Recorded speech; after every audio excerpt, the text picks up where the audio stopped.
Hello and welcome to another stream, which today will be Pesterquest. So just doing a Pesterquest today, and nothing else, I guess. Although I might have like one small extra thing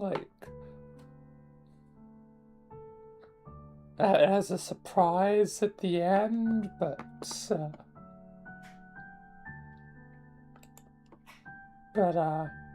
yeah. Otherwise, it's just gonna be a Pesterquest.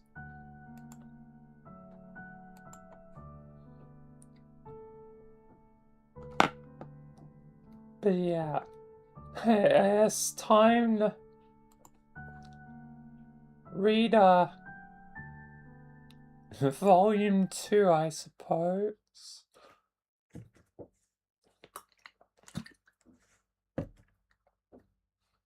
Time to, yes,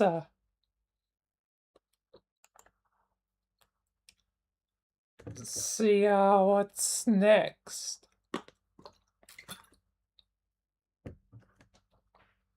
in the journey.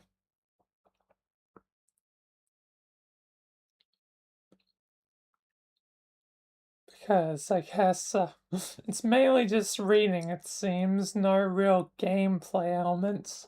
I guess the gameplay will come with Hive Swap. But now there might be something in between Pesterquest and Hive Swap. Which is where that, and thing they'll reveal at the end of stream comes in. But for now, let's just get into it. So time for volume 2, Something Beyond the Sky. Look at the sky, numbnuts.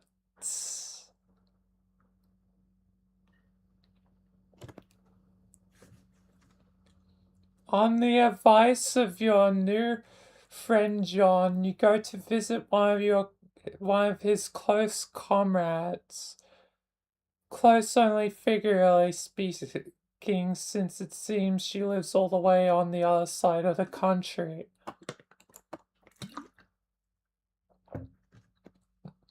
That's no problem for you though, since your powers let you hop anywhere, anytime, even to places that don't exist. Well, you think your powers let you do that, you just have this distinct metatextual feeling that you could pretty much go anywhere at this point. You know that doesn't make any sense.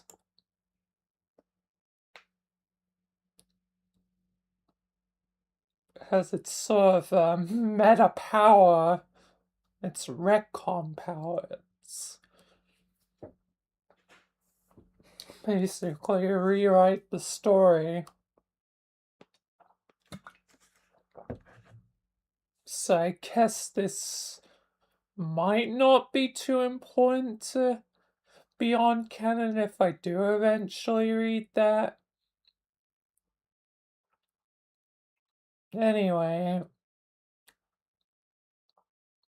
there's nothing that doesn't make sense about your friendship though, and that's exactly what you're about to do. Friendship, that is. You're about to do some friendship by making a new friend.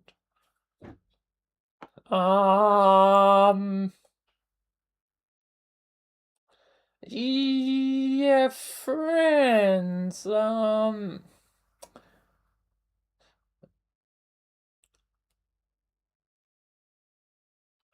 name is, you check your notes, Rose.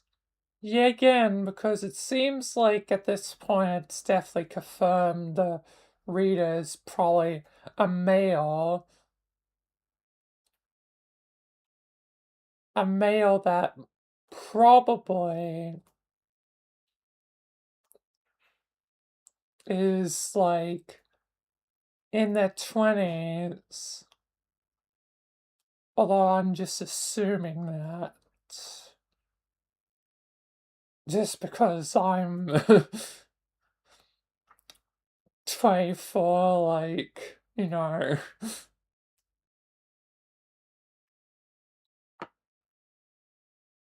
Or like, I guess it's just like natural assumption that the reader would be 20. Although I guess the readers for this were more like teenagers. And back in 2019, I would have been 17. 16 turned 17 years old, so possibly it is also a teenager. It's still kind of weird. Especially since it keeps bringing up the fact that the reader has no pants. Like, do they just have their goddamn, you know, the meat out? Like what the hell is going on?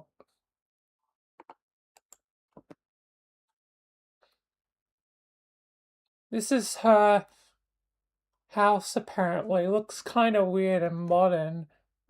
And it's situated in the middle of the woods for no good reason you can think of.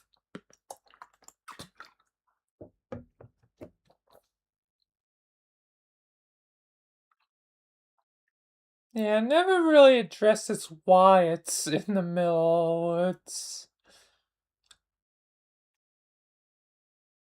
It just kind of is, and you just sort of accept it. Also, it's pouring rain, which is not what you would describe as ideal friend-making conditions.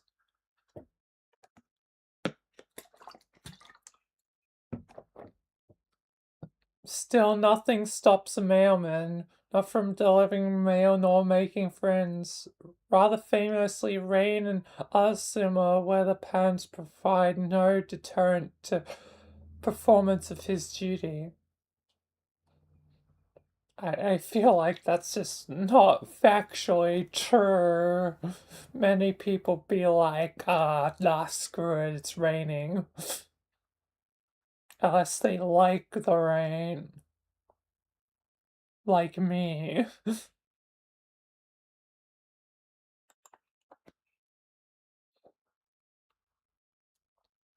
And there's no duty more important than friendship.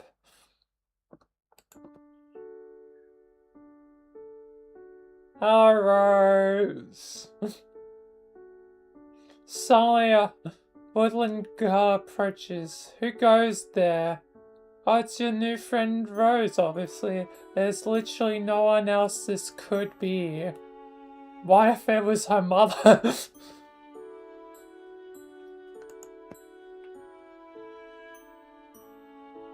Obviously, it's Rose. You introduce yourself. You are the cool mailman who John told her to expect a visit from soon. You would doff your mail hat to single a friendly greeting, except recently you accidentally dropped into a sewer, along with all other mail-specific clothes, as well as all the mail you were supposed to deliver, as you explained to her gratuitously in an unconvincing manner.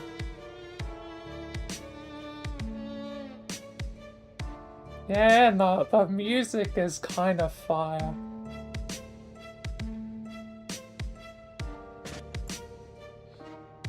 It's not a great start, you admit, but you've done much worse.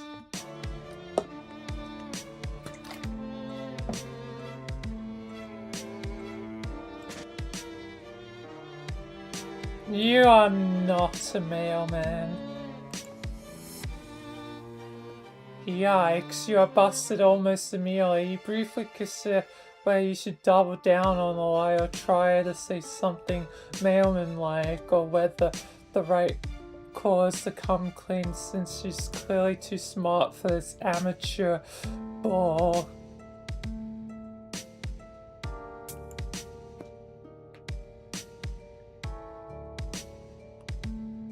But it's taking a few seconds too long for you to decide, which looks guilty as hell.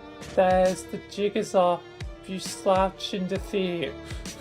Rose immediately is like, you're not a mailman, I know you're lying. I know when someone's telling the truth or not. And you're clearly lying, clear as day. You asked her if she would please consider not telling John. Your heart couldn't take it if he found out your entire friendship was based on a lie.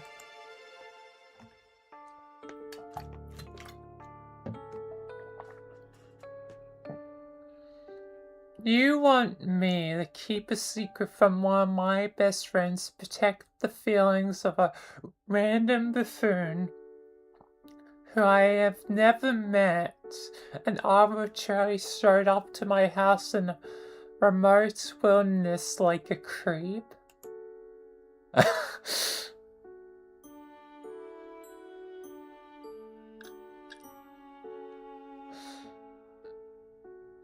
Let's just get the fail out of the way. This is probably a fail. I probably don't even need to say it.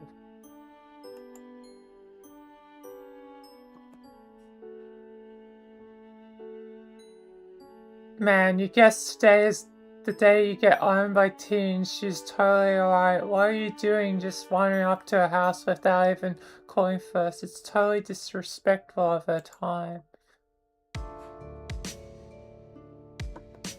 No need to self-flagellate. It was simply a suggestion to more critically examine your motivations and actions in the future.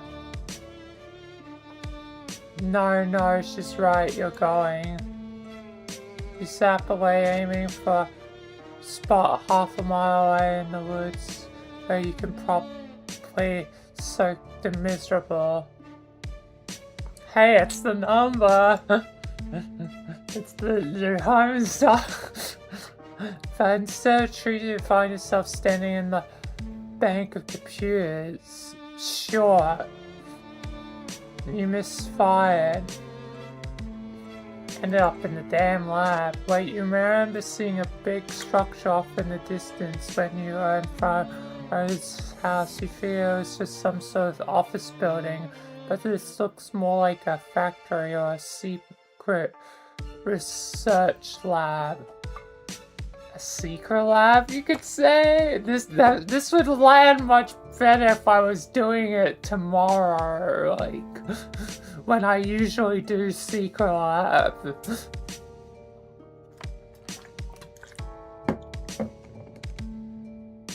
This would have been better if I was actually doing this on Sunday. But given switch up with Sky, this also got switched up, so yeah.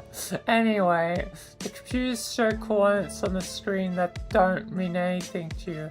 A countdown clock is frozen on 4:13. All this has the trappings of a tableau someone set up for you to see. So by them appearing, it stopped the end of the world. It froze the countdown in its tracks. Interesting.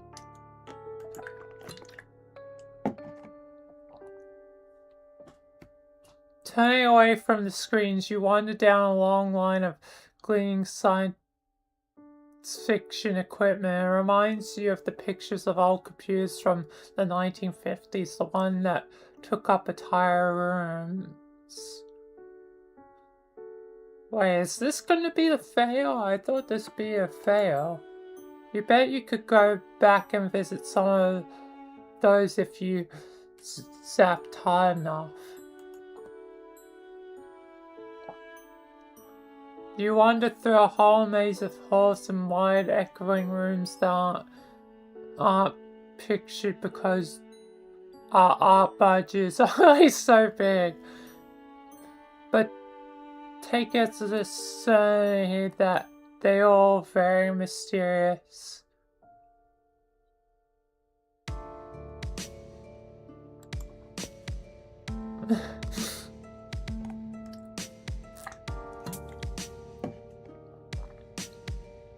Eventually, you circle back to the strange bank of screens. Nervously, you hit a few keys, tap a few fingers against the readouts, nothing. It's all locked down. You think you could only get these screens to unlock, you could unravel the secrets to life, the universe, and everything. Or maybe it's your memories are trying to unlock. Maybe you'll understand the seething waters of this endless ocean of time and space intertwining in the meow. Meow? Meow.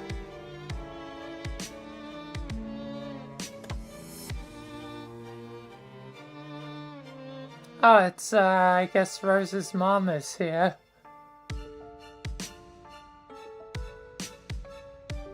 You turn around expecting a cat, and you do get a cat, adorable black kid and tiny and soft with far more eyes than a cat should have. Aww. Martini! But this cat isn't the only thing here. Yep, it's Rose's mom. It's Roxy.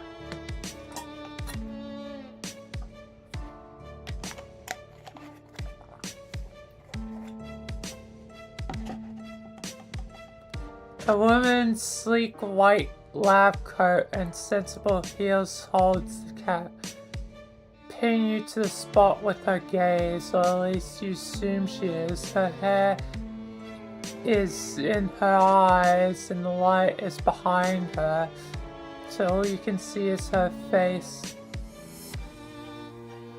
Painted lips. Sorry, ma'am. You absolutely didn't mean to trespass in this her secret science lab, and you actually aren't even lying. You really did just fuck up this time.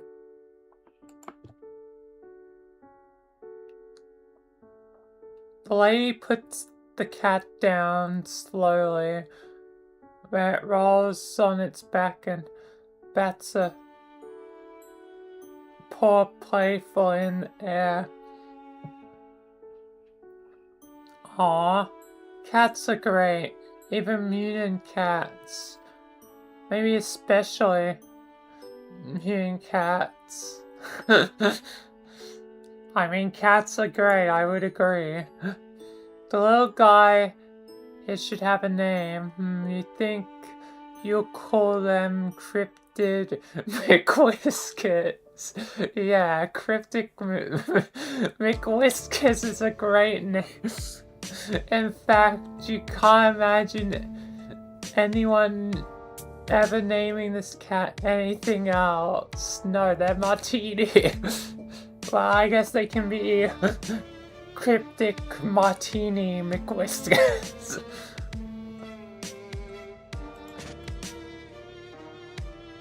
You hold out a hand to Cryptic McWhiskers and wriggle your fingers. It rolls onto its back and its feet stores over to you. No, it's so cute. It's as soft and fluffy as it looks, and the full eyes blink at you with utter trust. At least this kitty will be your friend.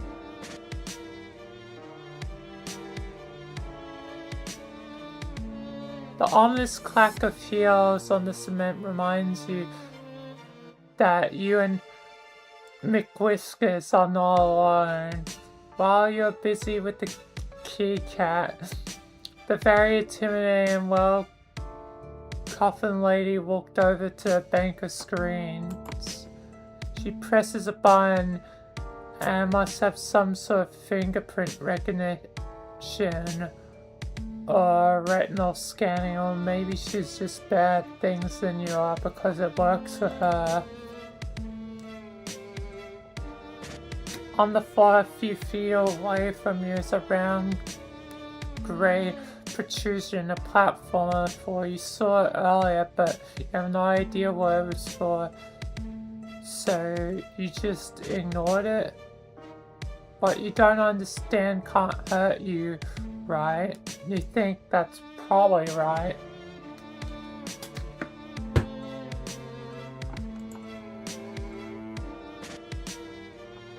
The intimidating lady presses a button on the screen, mouth turning up at the corners. What, pumpkin?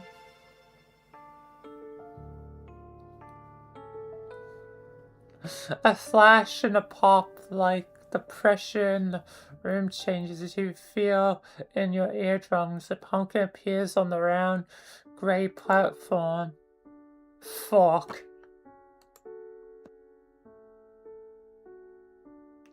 You aren't really sure what she's trying to say here. Making a pumpkin appear out thin air is oppressive, but you probably would have been more so if you hadn't been popping in and out of existence all day. It's gonna take more than a pumpkin to oppress you. Pumpkin? What pumpkin? What the hell? Why is that now a tiger? Why am I gonna have to fight a tiger? What is this, Yakuza? The game I couldn't play, but maybe.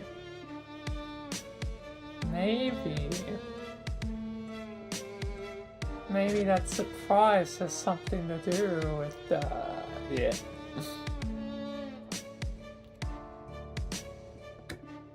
At this point, I'm definitely gonna have to show the thing at the end of stream.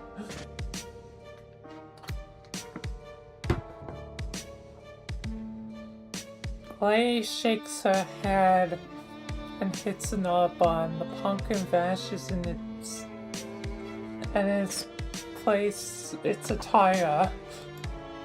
Yes, you heard that right. A whole ass tiger. Orange and black, big teeth and big paws. For a second, the two of you just look at each other. Honestly, the tiger might be more sharp than you are.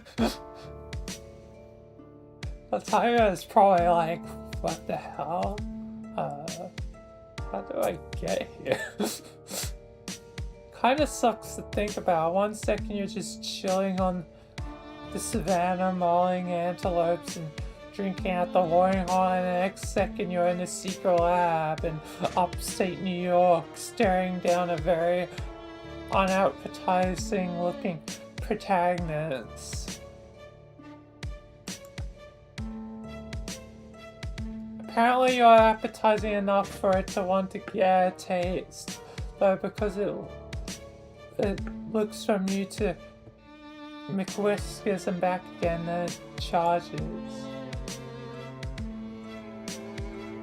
You try to book it out of there. The lady in the lab coat looms in front of you. She's saying something. You strain to hear. The tiger's right behind you. The lady or the tiger? At last minute you remember your magic powers and choose the third option. Teleporting the fork out of here. Oh, not again. You just zapped into yet an unknown building, although the view out the window, you think it might be in Rose's house. Also, the fact Rose turns the corner in the hallway and stops short, still in her Rangian eyes are very wide. You wave awkwardly. That snaps her out of it. Then she stands up straight, sliding easily from shock to superiority.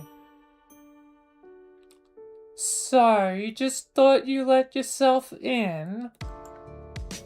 After wasting my time mumbling about the mayor, a gaudy display of manipulative self-recrimination, then popping out of existence, leaving me asking myself if I finally lost my mind.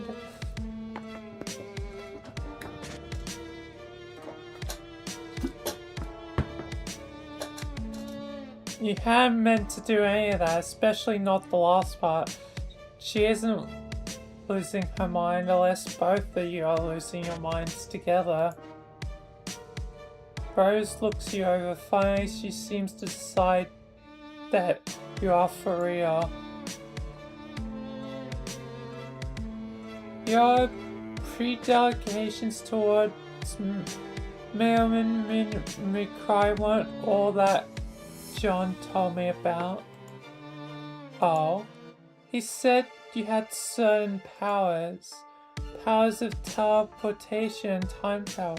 I told him that he must be a mistake, since it is well known and accepted that magic, although a popular and highly encouraged subject of fiction, is fake as hell. Oh, your zappy powers? No, they're totally real and not fake. Real in a different way than you being a mailman is real, since that was actually made up. Still, she's got one brow open. Hey, doesn't she know that's bad luck?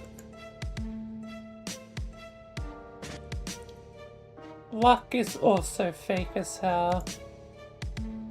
You say you can do magic. Prove it. But she just saw you vanish out in the front yard. Like I said, I could be losing my mind. She could be losing it now at this very minute, but you see no point in arguing. You hold out a hand, and after a moment of hesitation, Rose puts her fingers in yours. Her nails are long and sharp and painted a glossy black. She closes her eyes and her brow droops. So I picture my room or something similar. I'm not quite sure how this is supposed to work. She still thinks you're forking with her. You tell her that you guess she can do that if she wants. Zap. When your eyes open, you find yourself in a large, messy bedroom. Oh. She drops her umbrella. You really did that. Her boots track mud prints into the thick white carpet. Surprise, you really are magic. Rose puts a small hand against her perfectly painted black lips. She seems momentarily lost for words, and you get a feeling that this is not a thing that happens very often. Her eyes are wide and deeply purple. They're sparkling, you might even say. Hold on, I'll be right back. Stay here, don't go into the hall. It's not safe. You tell Rose to take her time. You're happy to just stand here dripping on a nice clean floor. She leaves the room and you take the opportunity to examine your surroundings a little more closely.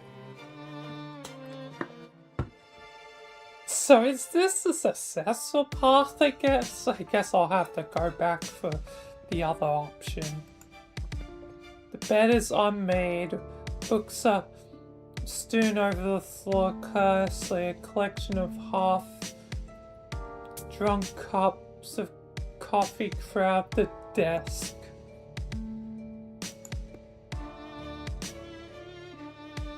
Half-finished knitting projects lie in the soft piles all over the room. In fact, there's a lot of evidence this room is often occupied by someone with a lot of interest who has trouble settling down and putting her attention to one thing at a time.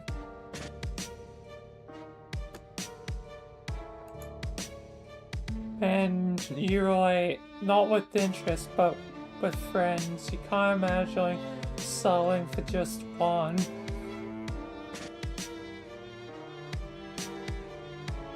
I mean, I guess that's relatively true of people. Like, if you just had one friend, it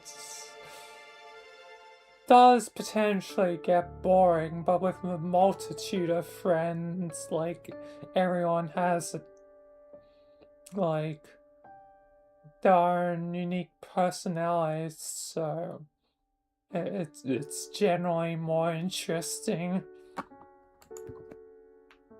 Rose has a number of posters on her walls, although nowhere near as many as your friend John. A calendar hangs beside the window, days ticked off with the little X's all the way up to 4/13, which is circled. John's birthday. Always John's birthday. Always be John's birthday.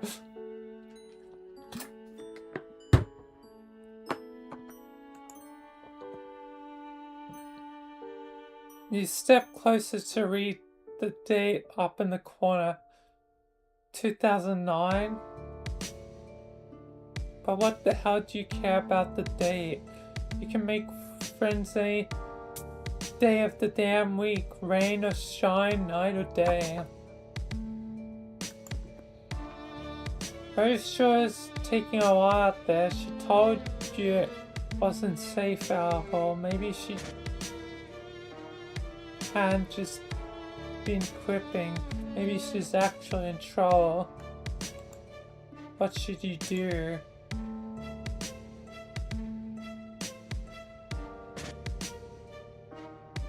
Okay, I should save here then. Should I head back real quick to do the other path? It probably is the fail.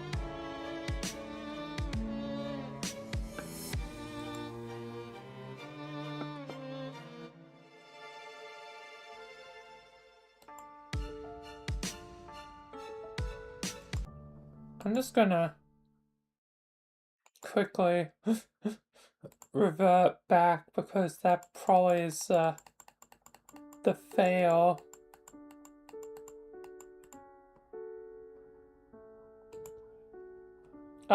Yes, that's what you want.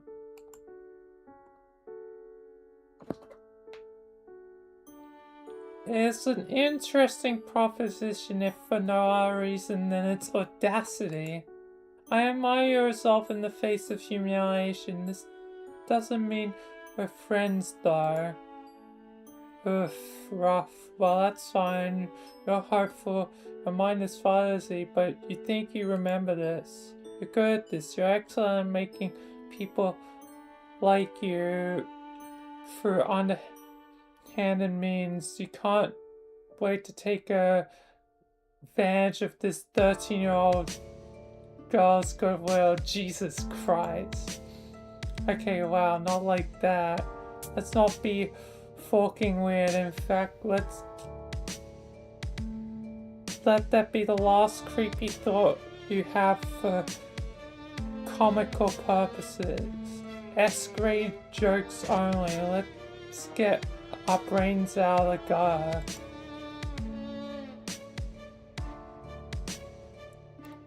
Rose raises a thin brow. There's something unsettling about her deep violet eyes. You're pretty sure most humans don't have eyes like that, but what the fuck do you know? You're a stranger around these parts. Wait, aren't you human too? Whatever, it's not a big deal. Not when there are friends to be made or something. Are they even human anymore? Like, are we goddamn, like, kinda Gasta? Like, I am the man that speaks in hands. Are we connected? Is it time to be Gasta? Or is it not appropriate?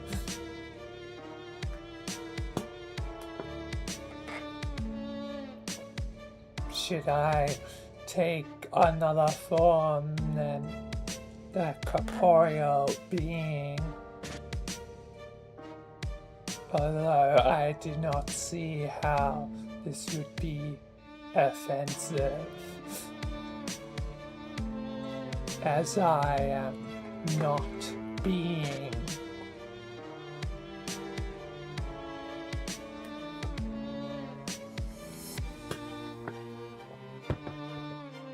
Anyway, do you want to come inside unless I'm interrupting your eternal monologue, of course? Far be it from me to cut short any sort of navel-gazing sidebar.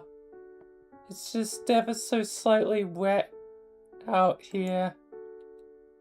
You absolutely love that, if that's not too much trouble, of course. You wouldn't want to put Rose out. You're lying though, you're 100% fine with being absolutely infuriatingly obnoxious if that means making a friend. Rose purses her lips, considering your prejudices towards male mimicry weren't all that John told me about. Oh, it's the same dialogue.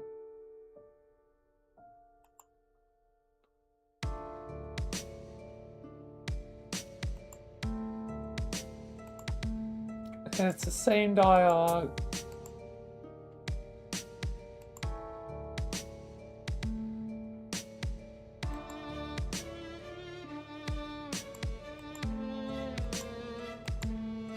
Yep, it's all the same.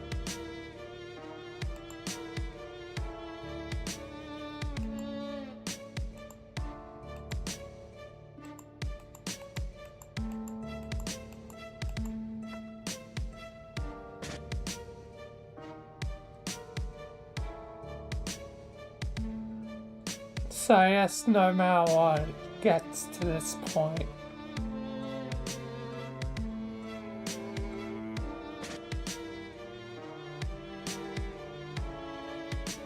So the choice is meaningless.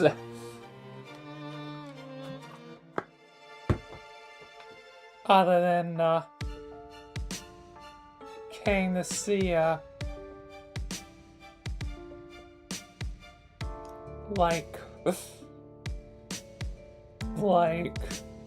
thrown up Roxy in a martini, now called McWhiskers. Anyway, I guess I have a choice to make. I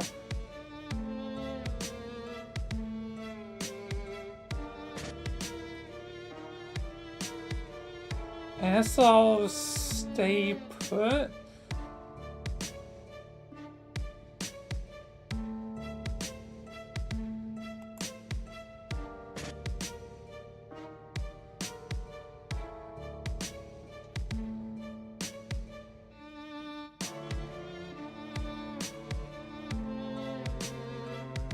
Oh, I guess that was pretty immediate. The patience pays off almost immediately. I want Rose is back and looking significantly more put together. Also, she brought you a towel. Here. I'm not overly attached to anything in here. It's mostly just childish nonsense I haven't yet bothered to get rid of myself.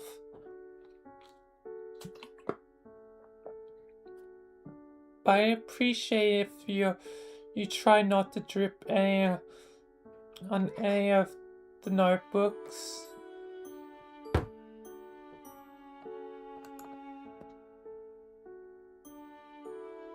She has changed out of her raincoat and boots, and she's dressed in a neat black skirt and a white shirt with a purple blob thing with tentacles. What is it with these kids in their blob shirts?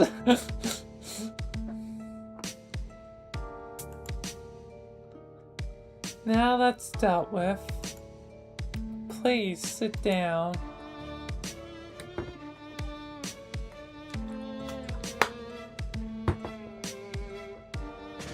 She crosses her legs. You suddenly feel like you're at a job interview. Friendship interview, you wish you were a little less damp.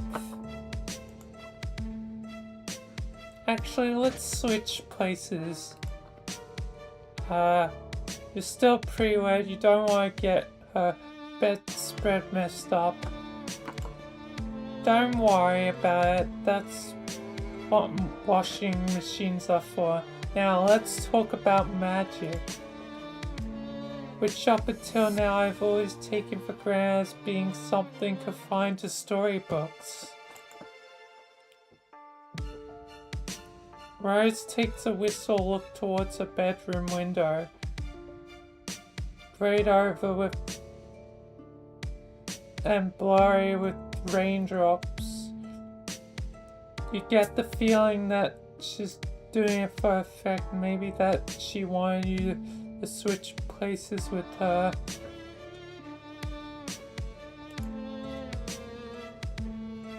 And then comes you, the non-mailman with a pretense for showing up and attempting to make friends with unwitting children. Well, fair, she's got you there, but honestly she might be a child, but she doesn't seem to be unwitting.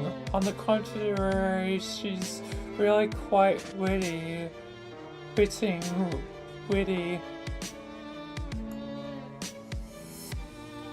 I'm glad you noticed.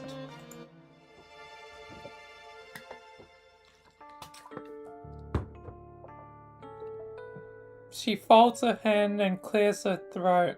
You think that if she has any notes, she would be shuffling them. And so the question remains, are you a good witch or a bad witch, or are you a wizard? We're already established that you're not a public servant. Is there a difference between a witch and a wizard? Of course there is, but exactly how specific of a difference can vary according to some works of fiction. A wizard is just a witch's male counterpart. But in certain mythologies, for instance, Arthurian legend, the difference appears to be class-based.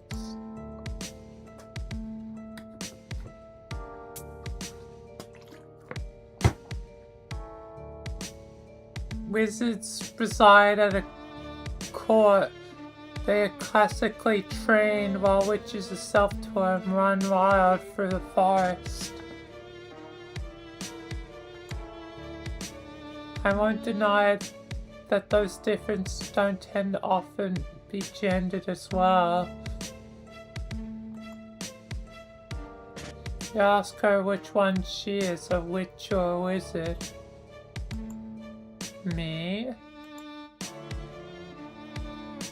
Rose sits on crossing and recrossing her legs. You shrug and say she doesn't seem to know a lot about them. I know a thing or two, but can I tell you a secret? Oh my god, Rose has no idea how much you love to hear a secret. I find them with wizards, utterly reprehensible. They disgust me. Everything from their foppish robes to their grizzled beards. It's my mother who is the wizard enthusiast in this house.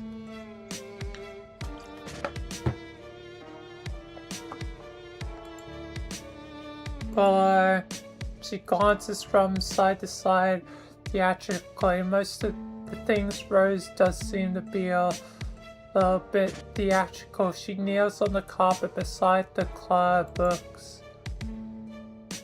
I don't show these to many people. Actually, I haven't shown them to anyone. Not even John. John seemed to be a pretty cool guy. Definitely a guy worthy sharing a few secret notebooks with. Rose laughs. No, I haven't shown them to John, and I've only showed Strider to punish him. Torturing Dave.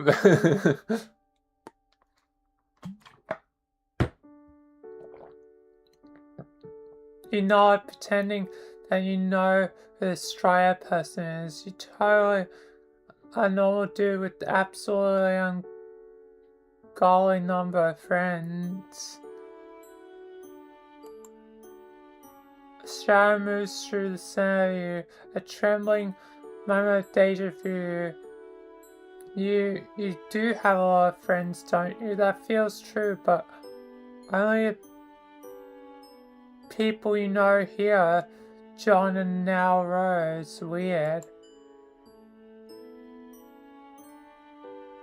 You try to put it from your mind and listen to Rose again. It's like that they made a lot of friends in the real world, but it's all like gone now. Like, if it's anything like, having, a bunch of friends in like VR chat friends, like, yeah, the number of VR chat friends can become quite high, like, surprisingly fast, because, yeah, like, in VR chat I have, like, 400 VR chat friends, but the actual number of close friends is a lot less. Still though, you can meet a lot of cool people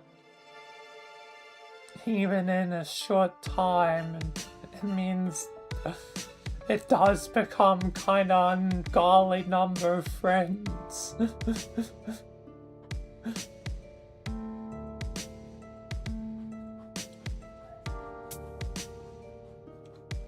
Too many ass friends to manage.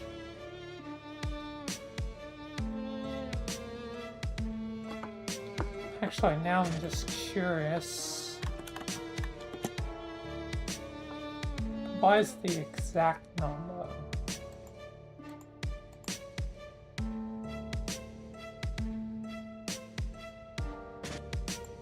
I can't log in.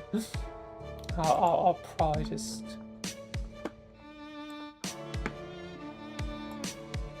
keep reading while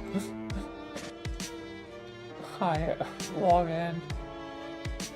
She's still talking about the mysterious strider, flapping through one of her journals too quickly for you to see anything specific, only letters full from cover to cover.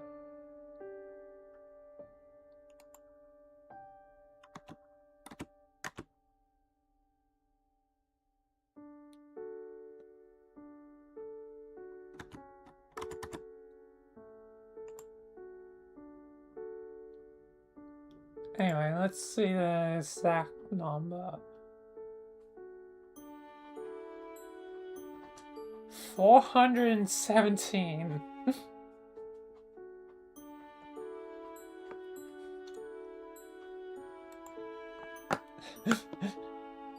Yeah, nah, pretty, I guess, ungodly.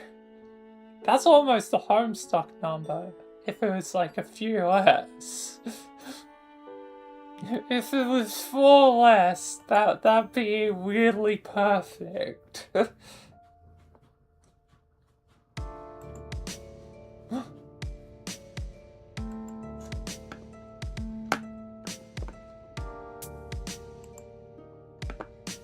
Anyway, though, I guess it just proves my point, though, like, that you can have a lot of friends online.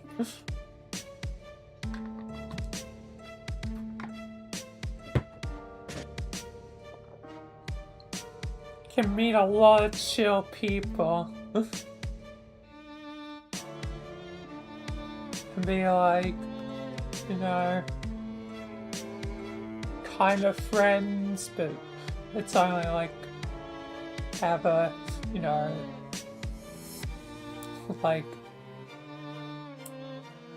about, you know, like half a dozen that you ever are close to.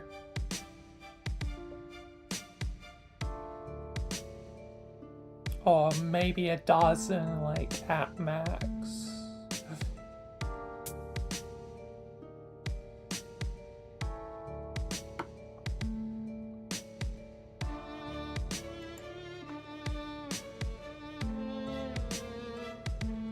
As if my most writings aren't the sole source of hemorrhagic tension in his life. And his brother is the one who insists on filling their home with the sword. Dick, but for ironic purposes. Rose rolls her eyes. Oh boy, you missed the beginning of that. Probably made more sense than it seemed like. Rose is searching for her notebooks, checking her markings on the spine. There seemed to be some sort of cataloging system of arcane symbols.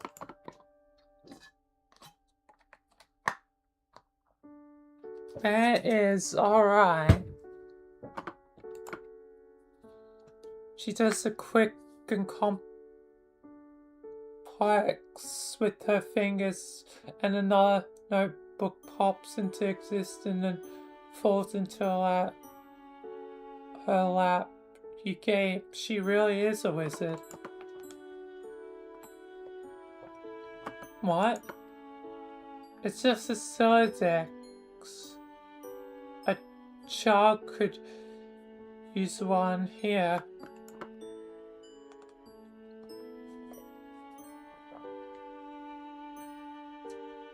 The notebook has a couple of drawings on it, most of it filled with small, neat handwriting, lavender ink. Is Rose writing a book?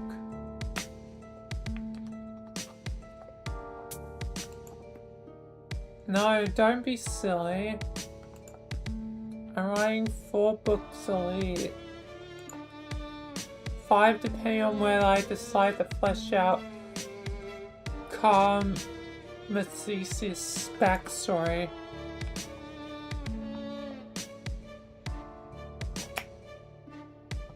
isn't strictly necessary, but does add a certain amount of valuable character insight, which renders their actions in later volumes more sympathetic.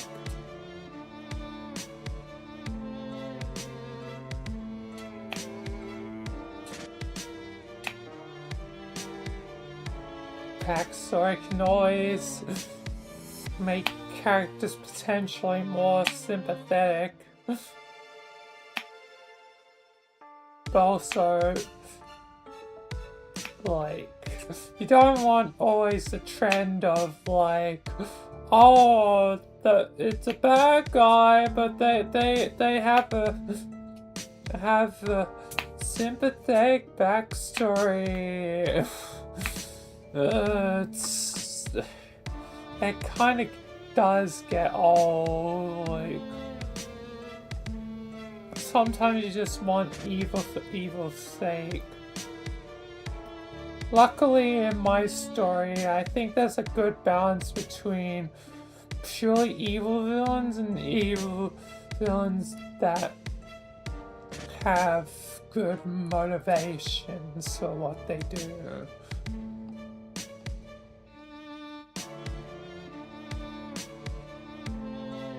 Like, newest villain on the list, Dark Matter. Buying a sort of vengeance or revenge against the elevator.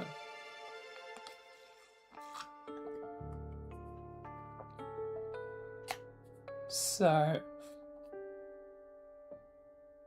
we're probably good, but turn to villainy. So not as much pure evil, but still pretty deadly far. I guess evil comes in the spectrum.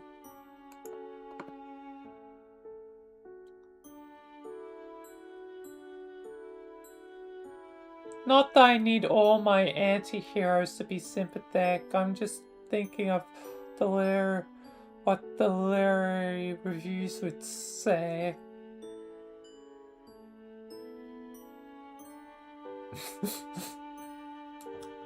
she's a writer like me. Well, mine's improv, so nothing really gets written, but yeah.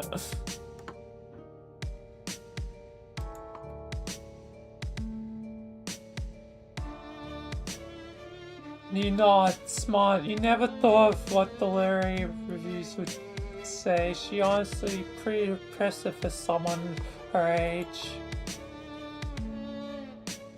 Age has nothing to do with it. But don't get carried away, it's only a rough draft.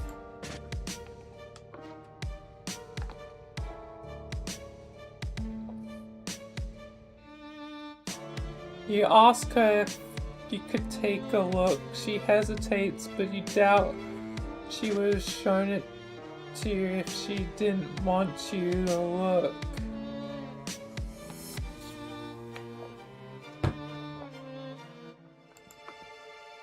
What the hell? If you can't trust a strange spherical imprint, you just may out in the rain. Who can you trust?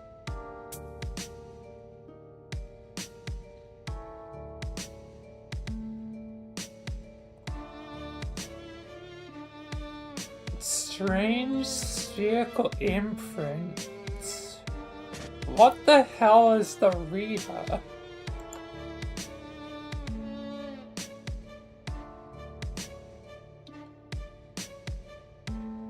Right, your thoughts exactly. Rose hands you the notebook and you open it at random, letting fate guide your hands. Figless buys beard as if unkinking a hitch in a long silk windsock, a more pedestrian audience would phrase the zip as a nervous compulsion, behavior to petition contempt among the reasonable. He, however, not surrounded by the reasonable, but the wise. A distinction in men that would forever be the difference in history's goblet of treasure follies. As a matter of fact, his carried fellow wizards are putting similar moves on their beards as well. They practice with infinite thoughtfulness, sagacity, even if you didn't do it all the time, standing in line at the bank, shooting squirrels from bird feeders. Few occasions were safe.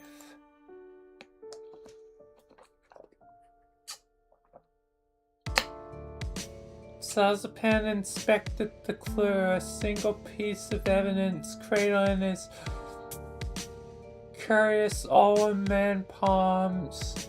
It was a human bone, not striking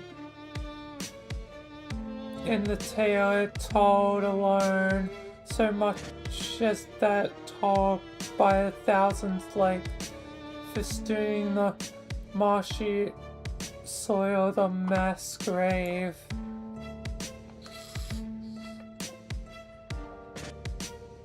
The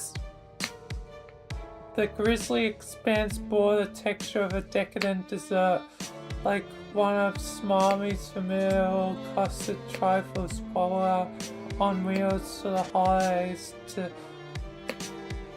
the dismay of a small nation.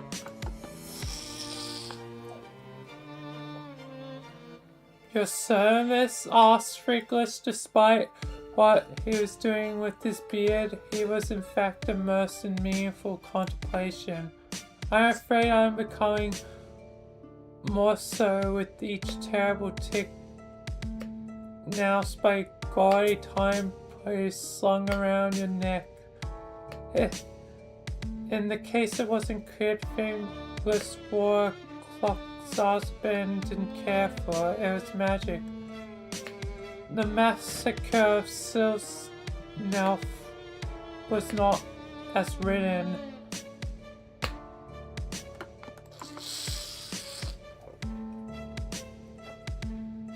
Wow, this sure is pretty dense, but smart. Feels like that's just a summary of Homestuck, like, pretty dense with a lot of words. You stroke your own imaginary beard and pretend to ponder the deeper meaning. Yes, intriguing. So there's a pen and Frigless. Clearly there's some history there.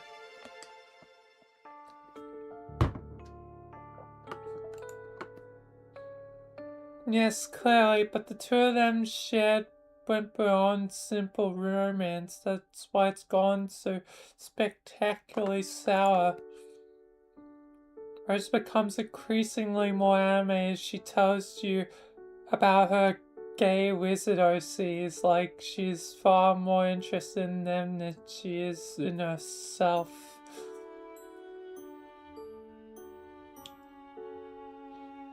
Wait, they're gay? I did not pick this up when I read, the stuff before, with the Homestuck.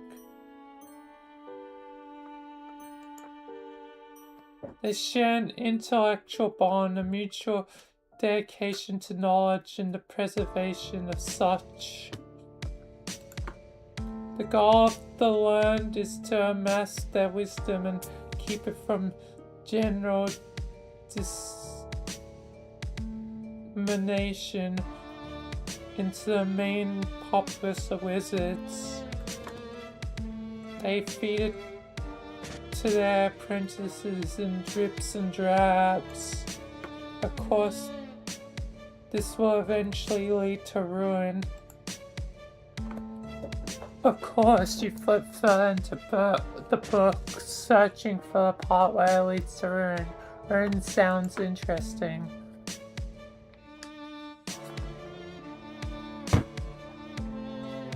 God, that's quite a bit. Zazapan knew he would see his wayward apprentice again. Knew it like how he knew the tide would turn and the sun would blaze into its zenith as each inexorable day passed. Now they stood diametrically opposed across an overgrown chessboard. His apprentice's eyes were hidden behind dark glasses, but Zazapan knew if he could see them, then they would be real with the madness of the void. Calmness wasn't here for justice or revenge. They were here exclusively because Zazapan had something they wanted, something they were owed.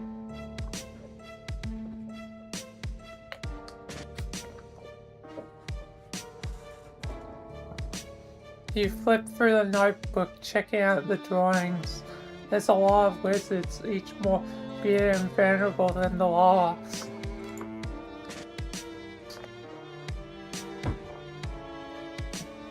One of the pictures, the most recent maybe, since it's on the very last page of the journal. It's of two young wizards, twins perhaps. They have grey hair, are wearing slick green suits, and are standing back to back with their arms entwined, staring into the middle distance. It's very anime. You can't compliment Rose on her artistic prowess. Yes, thank you, they're alright. I'm much better writer than I am an artist.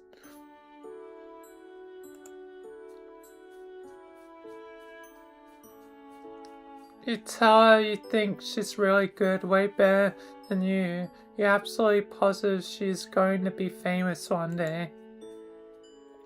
I appreciate the comment, even though I know you're just trying to flatter me due to your strained thirst for affirmative experiences.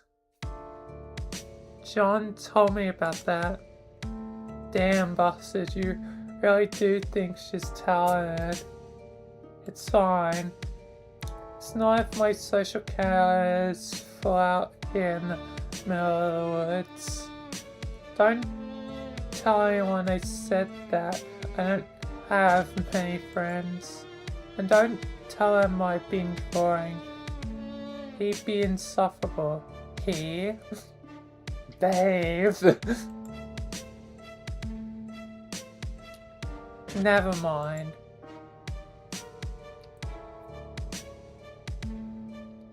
You're sure, Rose, that her secret's safe when you hand her back a journal? You're really excited about your new friend. It might be so bold and her wizard stories. Although, wait. And she said she hated wizards? What's your point? Well, you're no expert on wizards or on Rose, but it seems like she actually does seem to like them because she has several notebooks full of wizard fan fiction. Fiction. You know, trying to get like real here, but maybe it's possible her mom isn't the only one in the family who likes wizards.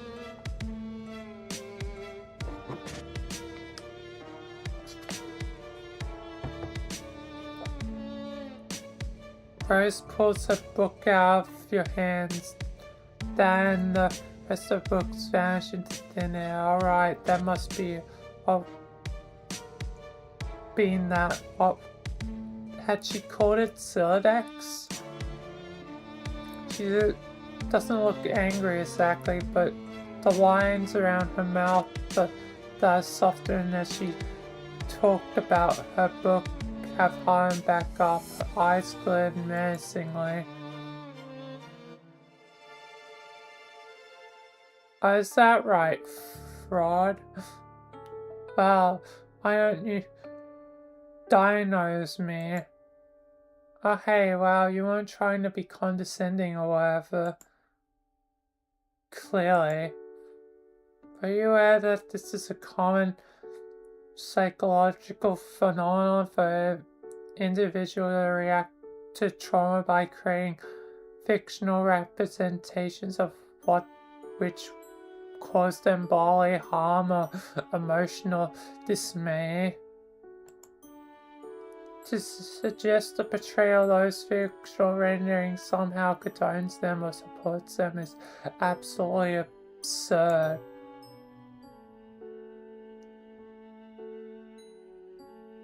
So what she's saying is she draws wizards to cope.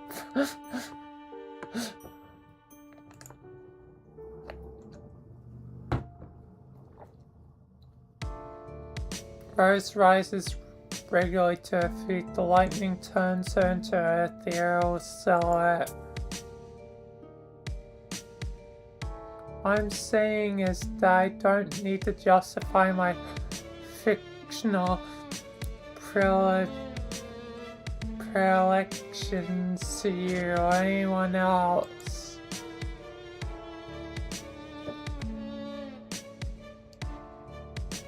And hi, Cookie, welcome.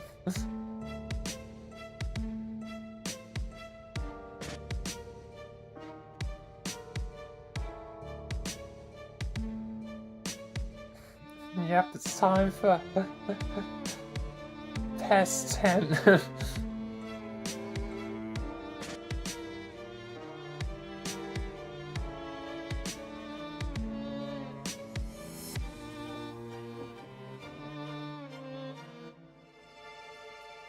I don't think we're returning to John.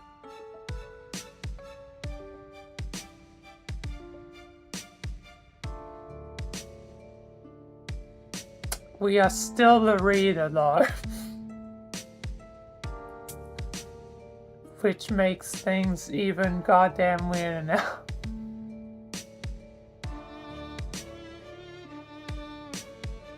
This is Rose.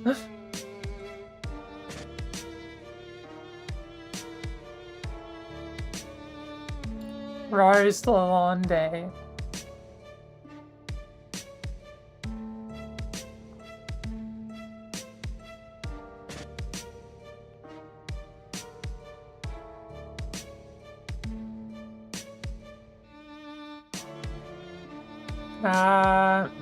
No, I don't have a character name technically Rose.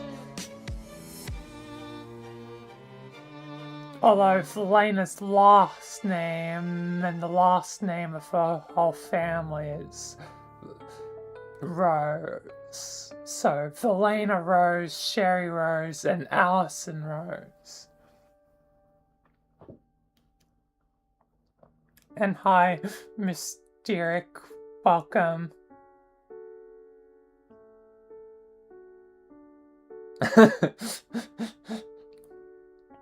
Hey guys, bye and hi.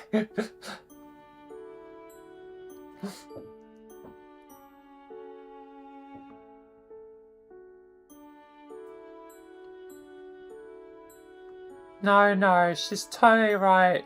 You're sorry that you suggested she might like wizards. It was horribly presumptuous and not at all the way a friend should act. You are so sorry.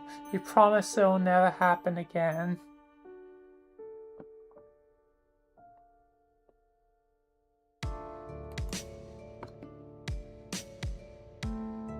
But yeah, no one directly called Rose.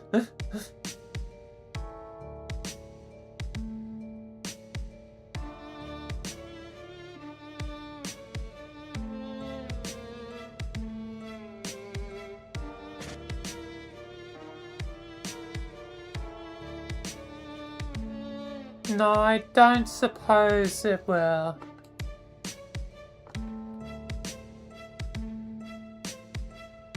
It's probably just Rose's hair in such a pale blonde, but it almost looks like she's glowing in the dim bedroom. Like light behaves a little differently around her than it does on everything else.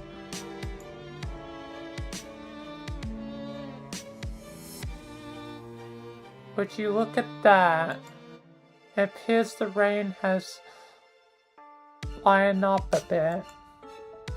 The rain is hitting the window so loudly you're actually having trouble hearing her.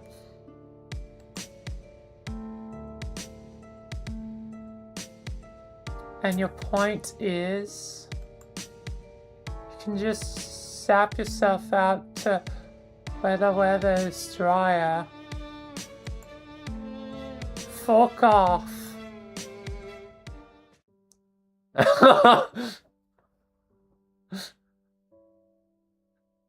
Go zap yourself.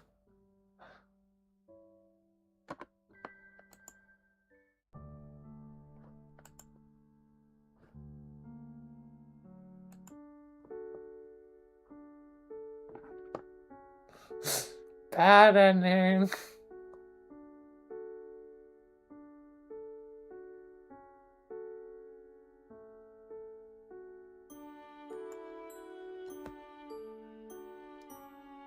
Yes, let's do the other part. You're too obnoxious to sit still, and you aren't even the sort of person who sits there and waits for friend opportunities to fall into their lap. Better run headlong into danger, or as much danger as a minimalist upper middle class house in the middle of the woods can offer. Rose has told you that it isn't safe.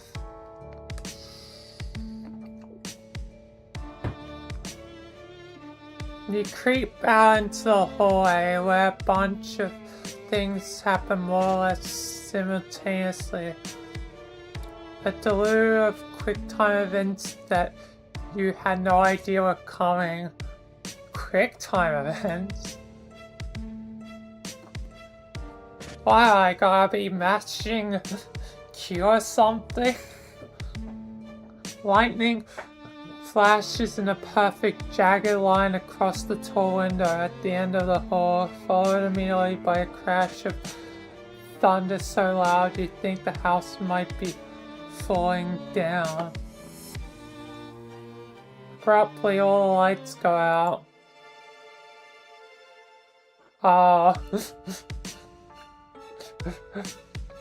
It's Roxy. Mum wrote another flash of lightning, and for a furious moment you see a long thin figure supposed against the window. You freak the fuck out, jumping about a foot in the air, yowling like a cat. A small hand lands on your shoulder and you jump again. Calm down, it's just me.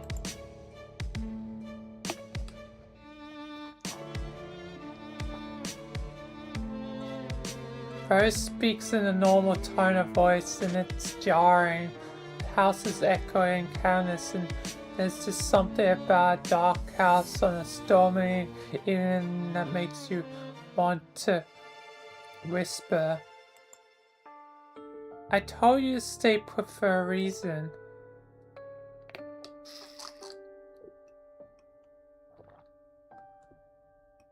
It's too early for my mother to be sourced enough not to notice random strangers in her house. And I don't want you to go through the tedious process of explaining who you are. You had a perfectly understandable reason for why you left, and that reason was that you were lonely. Rose snorts. Cold, you mean cold. You were cold. Well, you are soaking wet. Follow me. She grabs you by the wrist and tows you down the hall. You wonder if you should warn her about the strange wraith-like creature you saw by the window, but you don't want to freak her out.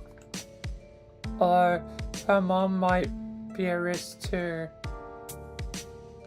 Whatever, moms are tough. She'll be fine.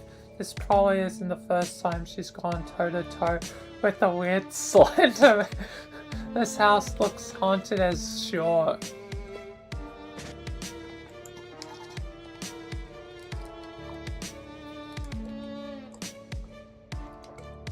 Rose brings you to a dark laundry room, then motions you to take off your hoodie, which you do gladly because it is soaking wet.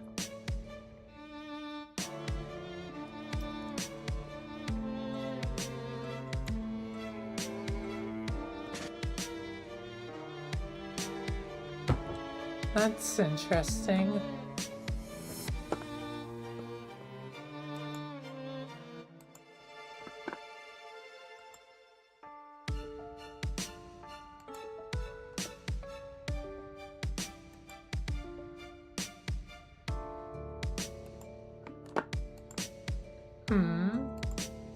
The design on the front doesn't mean anything.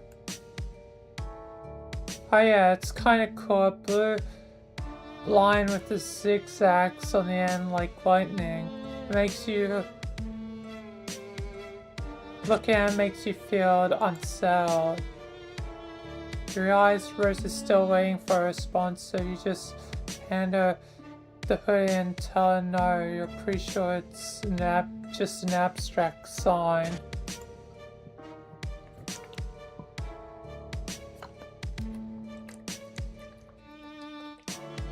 A lightning symbol. And then the symbols always seem to symbolically mean something. Zapped out reality.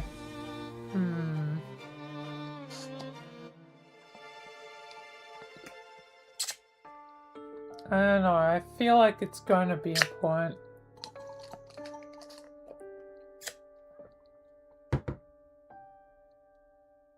Then you stand there while she tosses the sweatshirt in the dryer, feeling the alarming currents of memory in your bloodstream.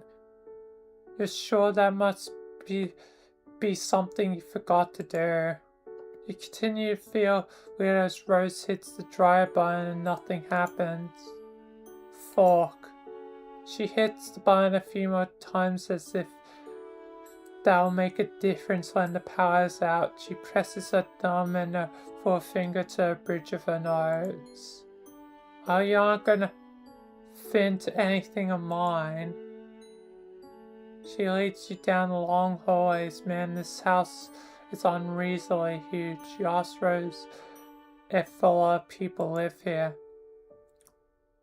No, it's just me and my mother and a hoard of liquids, not soluble in water. Here, try not to drip on the carpet. I'm not sure how you're supposed to manage that, but okay. The room is large and dark, and Rose parts the curtain. A flash of lightning illuminates a four-posted bed, a long counter, and a shelf covered head to toe in bowls. A lot of alcohol.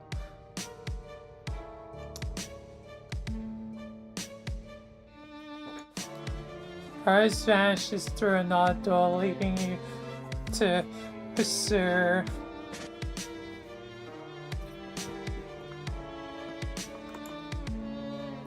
This is all the liquor. Short. This is a lot of booze.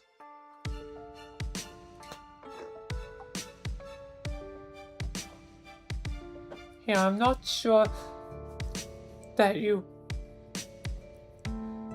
what you want to wear, but this should work until the power comes on. We can dry your clothes. Rose hands you a long silk robe. She won't miss this. I don't think she ever worn it. She has this whole closet full of fantastic clothes that she never puts on. You take the robe and go into a large master bedroom. It's kind of a mess. The tub looks like it hasn't been cleared in a long time.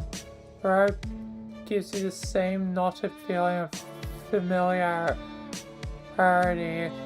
that looking at your hoodie did, but put on anyway. It is a relief to get you out of your wet clothes. You hang them carefully on the shower rod.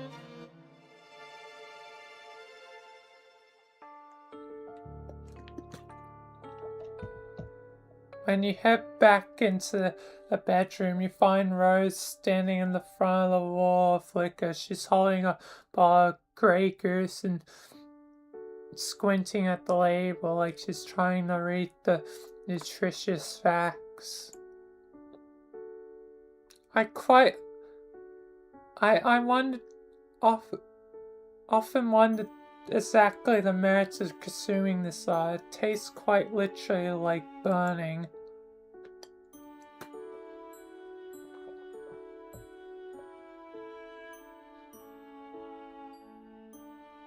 She opens the bottle, and before you protest that she is by no means the legal drinking age and wherever the fork you are, she puts the bottle to her mouth and takes a sip. She sputters.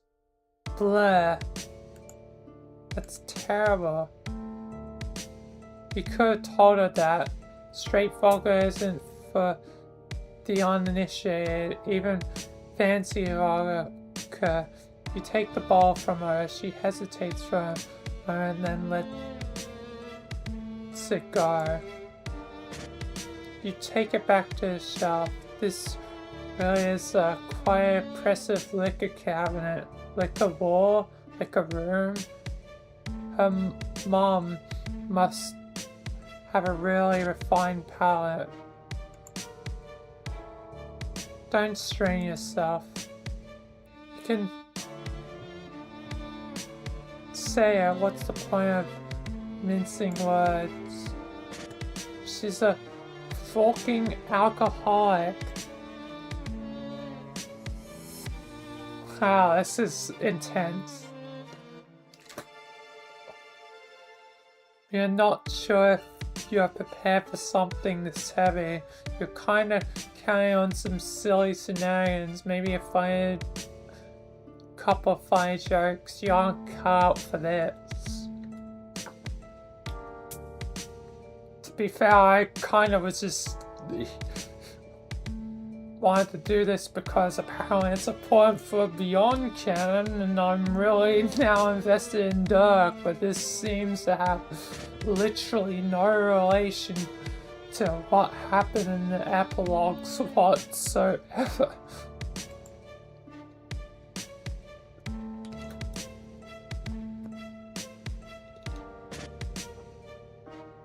As this seems to be its own continuity with the powers of retcon, if I already know.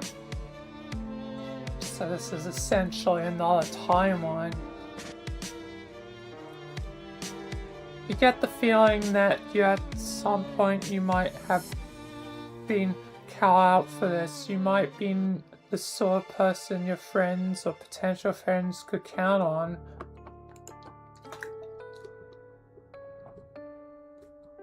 In fact, on some level this is true, but whenever you try to nail down any sort of specifics, you find a gaping lacuna in your experiences. It's all just white noise. Rose's shoulders slump as she stands surveying her mother's balls.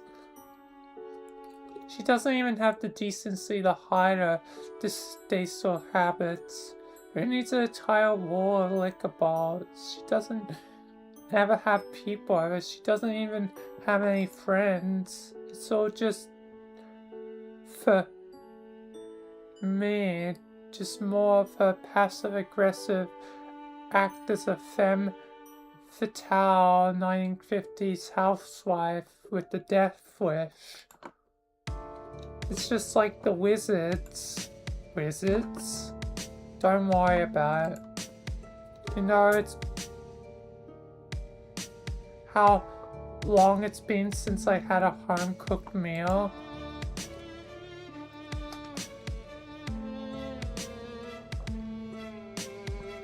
And I'm not saying that I require even deserve a loving, crafted culinary masterpiece every time I sit down to eat.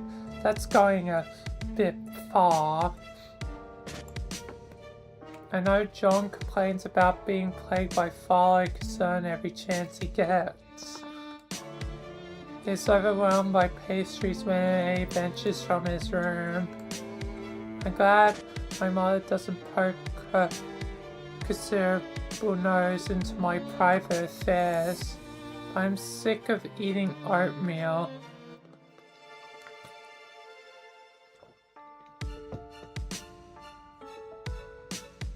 So it's really a case of like John saw as potentially a bit too overbearing, like he's trying to show he cares, but maybe it's a bit much, like with all the cakes, like, oh, I made you a pastry, I made you cakes and sweets, and where Rose's mother doesn't care enough, like,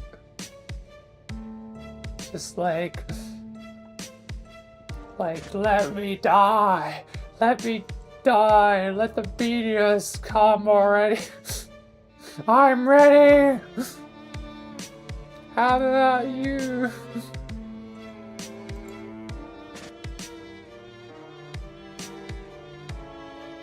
Rose, I told you don't worry about it, but you will worry about it. You worry about all your friends, all two of them.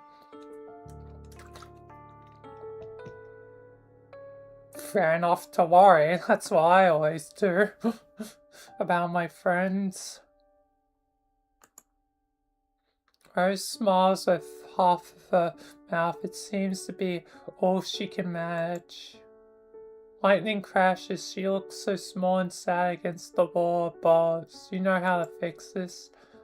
Thunder rolls and you clench your fist. A friendship clench. You don't know who you are. You don't know why you're here, but you do know that surely you have these powers for a reason. And what better reason than helping a poor young girl with her troubled home life? Rolling up your floppy sleeves, you get to work. What are you doing?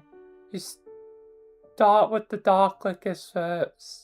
In your experience, those cause the worst hangers are more likely to contribute to the absence of hot mothering meals and the overconsumption of oatmeal. You grab 2 bottles of rum and 1 bottle of bourbon and tuck it into your armpit.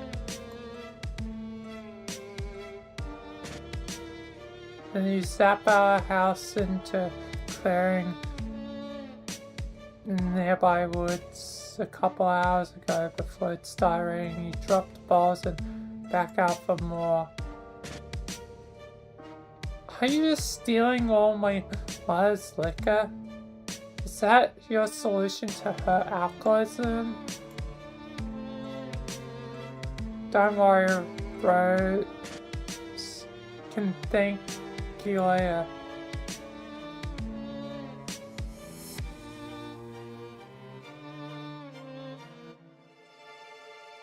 You go for tequila next, then the vodka. You get sick of this organized approach and just grabbing whatever fork and dumping in the past.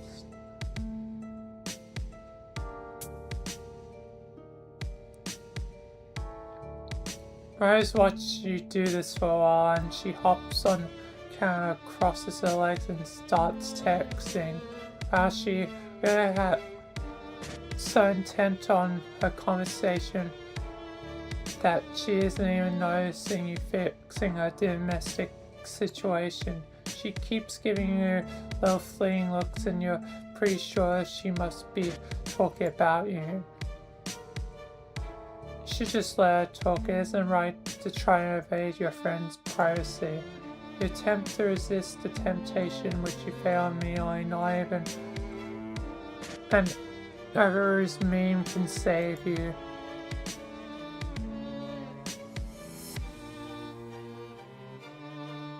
You step behind her to a counter where you can spy on her private correspondence.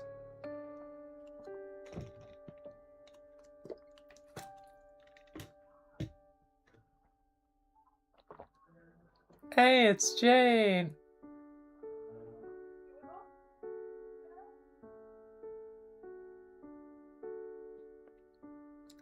I don't know anything about them, I'm sorry. Sigh. And here, me trying to take advantage of your uncanny ability to make guesses verging on prognostic. I'm recently considering a reevaluation of magic. You don't know who this person is. Maybe you should just... You go back in time in a couple minutes when Rose started a conversation. Your past self is busily zapping back and forth, carrying liquor bottles. You hunker down so you don't see yourself and cause a paradox or whatever the fork.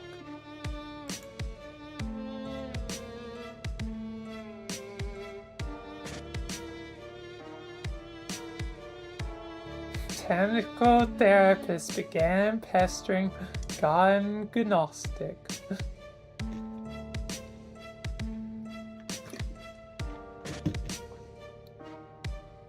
Out of morbid curiosity to shine a light on my future, I come with the metaphorical hand in hand to ask you to consult your dream clouds. Do you happen to know anything about a strange cardboard cloud creature masquerading as a mailman? Are you sleeping? Sorry, I had to scold Beck for he's been acting really weird all of a sudden. Beck with his guardian powers probably senses like something's up. Rough. Time to cause some pain to mysterious reader.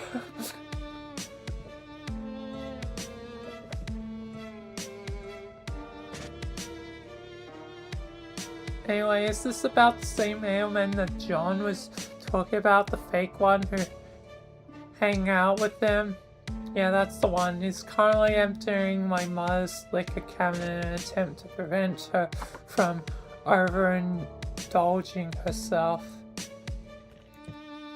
Oh, are they drinking it? No, they're just dropping it into the woods with their magic powers. Oh, Do they know they should just go out and buy? She can just go out and buy more liquor? That's something you can do where you live, right? Yes, well, not exactly where I live. I think the nearest boozery is a good 20-minute drive.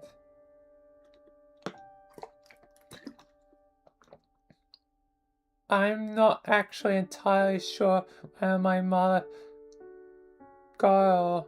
We don't own a car, as far as I know. Sometimes it seems like she just has the ability to just make things appear. I don't know anything about them, I'm sorry.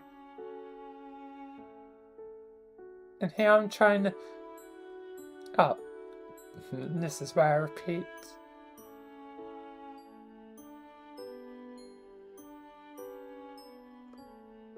Still, pretty certain magic is fake, at least the kinds of magic you're talking about.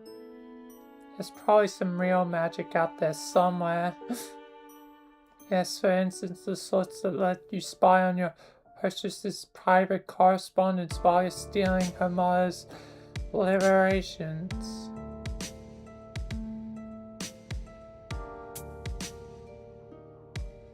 You freeze with a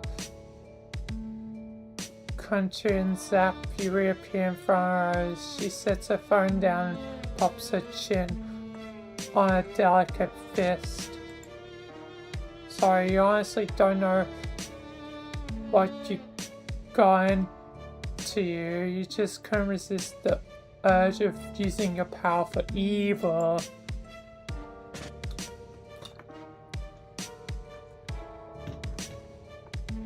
Haven't you heard, with great power comes great responsibility?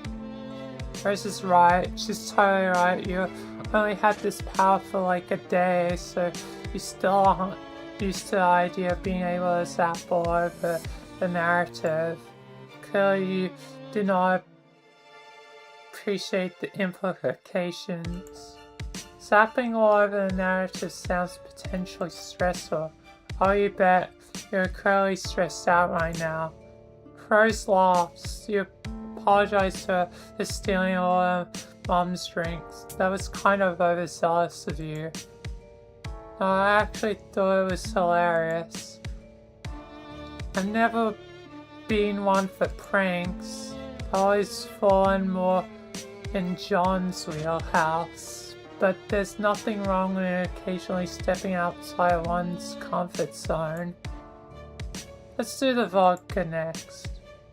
The two of you working together get the place cleared out pretty quick.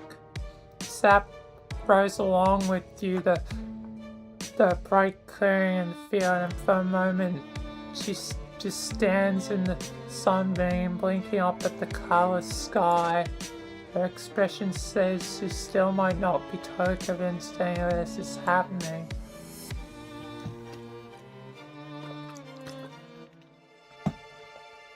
When all the liquor has been transferred from the bedroom to the woods and a big glaring dragon full of booze, you and Rose fall down next to it in a messy heap.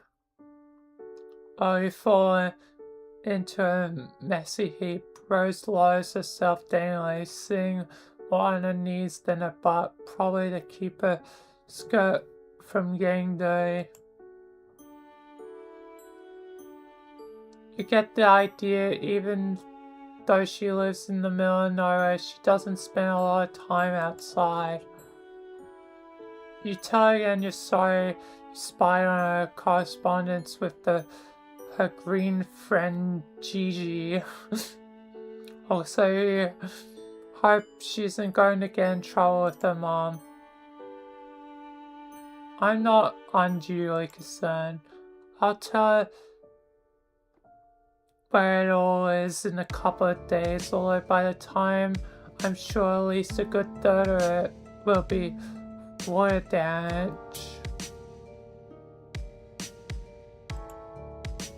I'm sure this will have fantastic implications for our relationship and not at all to exacerbate the emotional problems underlying her addiction.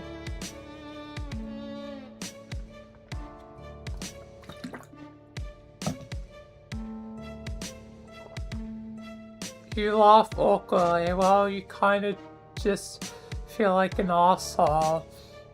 Rose lies back on the grass and uses a hand to trace the curves of a fluffy white cloud. She closes her eyes. Perhaps it's just a projection on my part, wishful thinking, but ever since I met you, I feel like something has changed, or rather something has failed to change. That makes any sense. their life failed to change into Homestuck. It's probably nothing.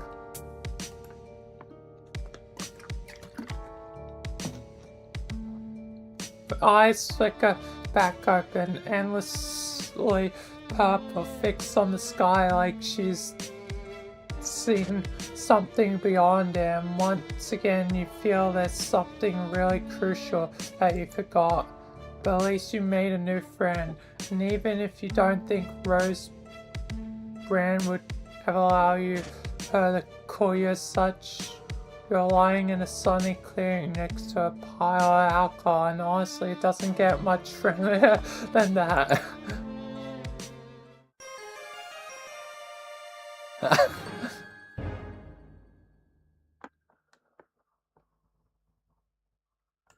What a goddamn strange voice. But then again, the whole thing is strange.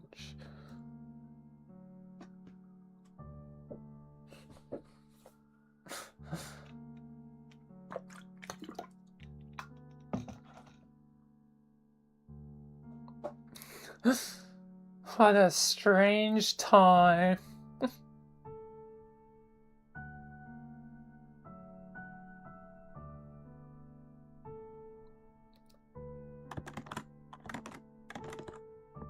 Paesa. That's that for volume 2. Yes, that's that for Pesterquest today. But there's one last thing I want to quickly show before end the stream. Relating to Yakuza.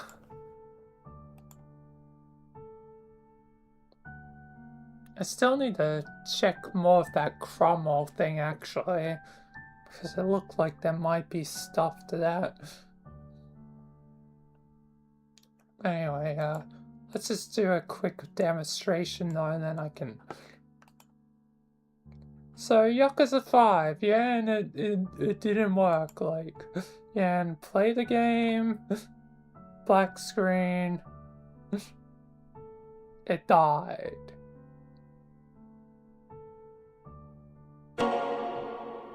But now it's just worked.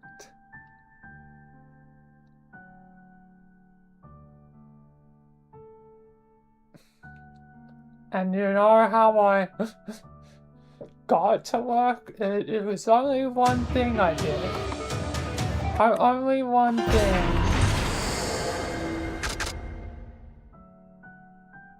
And that was to goddamn turn on the Xbox controller. As it always says, real Yakuza use the gamepad.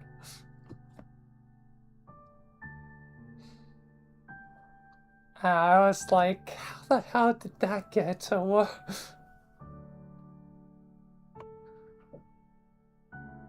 But it was just a random idea like I had.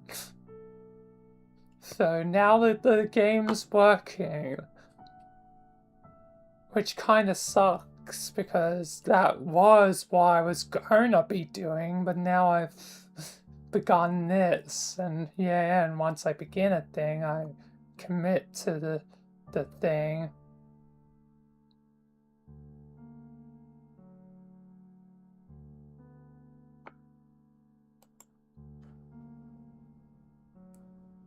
Anyway, let's see. The thing in the menu distorts for like half a second. What does it say?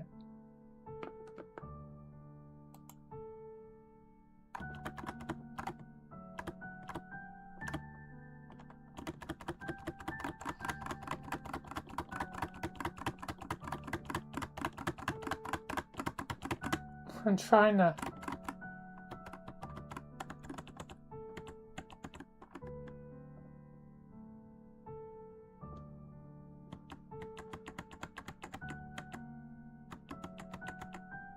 And it just kind of glitches.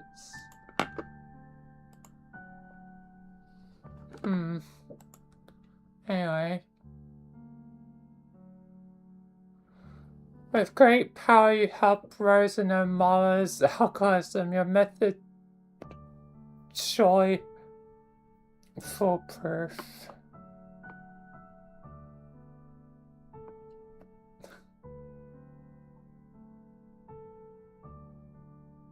Cryptic McWhiskers. You participated in the time-honored tradition of renaming someone else's familiar.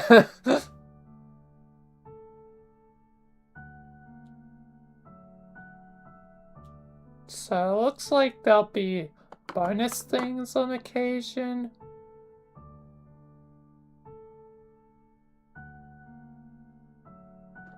No doubles, weenie. Oh. Cat face. Director's cut. Slice through reality. No quiz here. The note desolation plays. Save your waking world. Discover the true ending.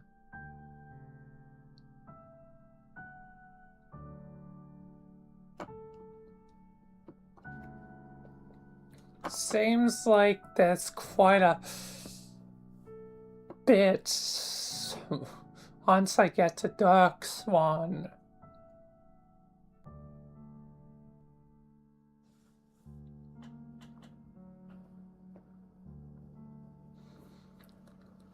Looks like Dark's volume might be the longest one. And probably the most important, given Dark is like seemingly like gonna be the antagonist of Beyond Canon,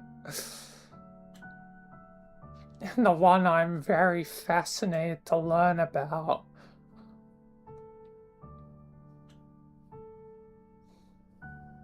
So, learning more about him and where his motivations may lie.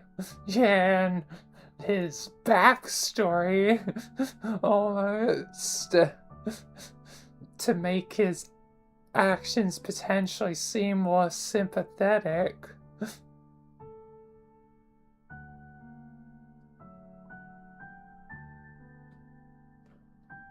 Yeah. Yes, next will be Dave, bread. Why bread?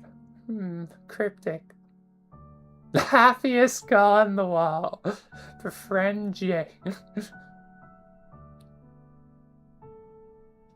Expedited shipping. Friend Cock. That'll be an interesting one.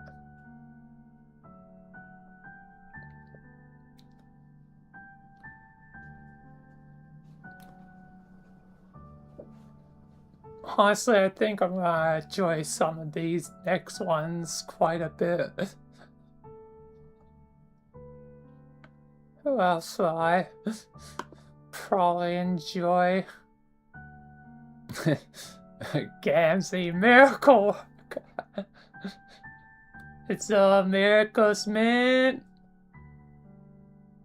Oh, Risk is unknown. Frisk is mystery. Of course, hers would be a mystery.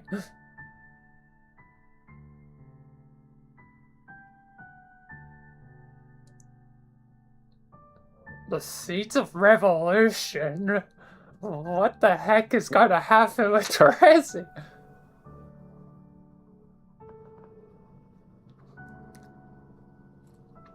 Yeah.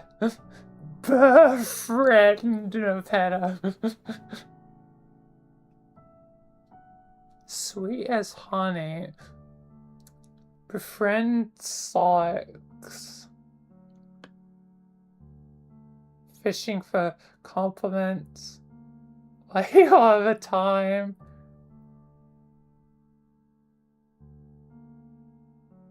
Cooking by the book. Oh my god, is that a goddamn Lazy Town reference? A Lazy Town reference.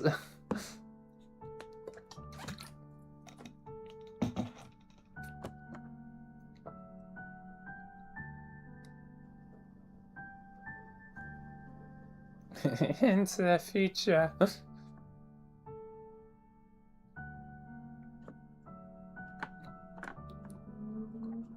You are going to have to befriend me. Oh, that's really cryptic. You are going to have to.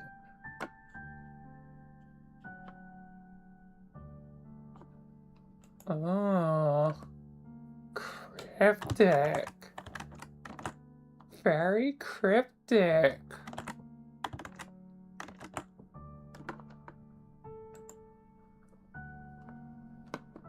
But yeah.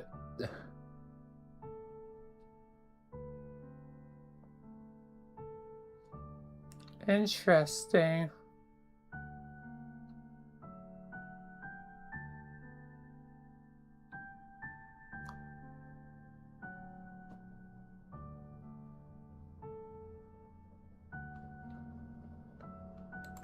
Interesting indeed.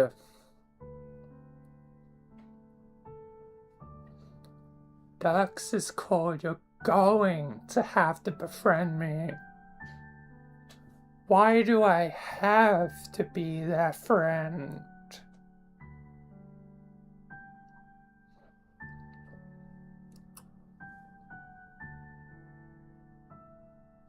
This is very interesting. Yeah, and it all centers around Dirk. It's all gonna eventually lead to Dirk. Eventually, sooner or later, I will read, Beyond Canon. So, that's interesting. But yes, for now, that's that. That's it for today. I'm very curious to the future. Anyway, till, I guess tomorrow, that's it. Tomorrow will be, me and Sky will be doing Ruby. I'm gonna probably try and convince him to see the final boss before we do anything in character. So it's unlikely that we'll be recording. I guess it just depends on time. But he needs to know about the final boss, so I gotta make certain to convince him, otherwise he might be making a terrible mistake if we do it as a series and go to the end without him actually seeing the final boss.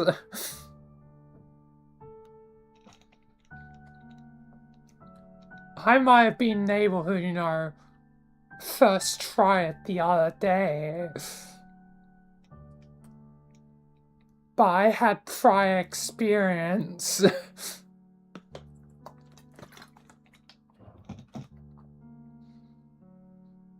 My memory served me well. But yeah, anyway though, it'll be me and Sky for Ruby, otherwise, Secret Lab tomorrow. The actual Secret Lab.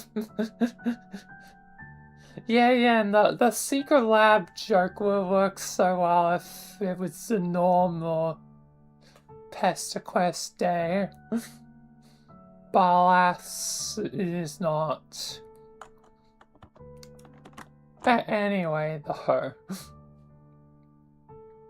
here's the time and the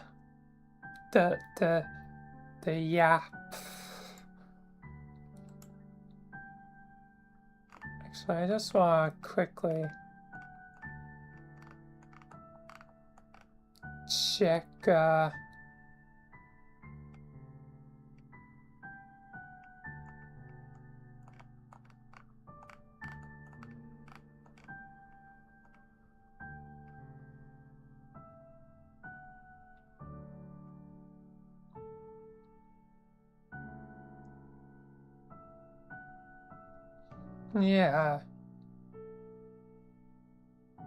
The few are done by Terry Fox, but only like Kanina's theme, Gamzee, Pfeffery's, Erden, Sock's Bow, Jake's themes, and Ducks.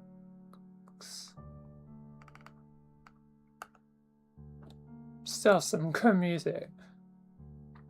Anyway, that'll be it though. So peace, thank you, and goodbye. Thanks to members, and yeah, peace until next time.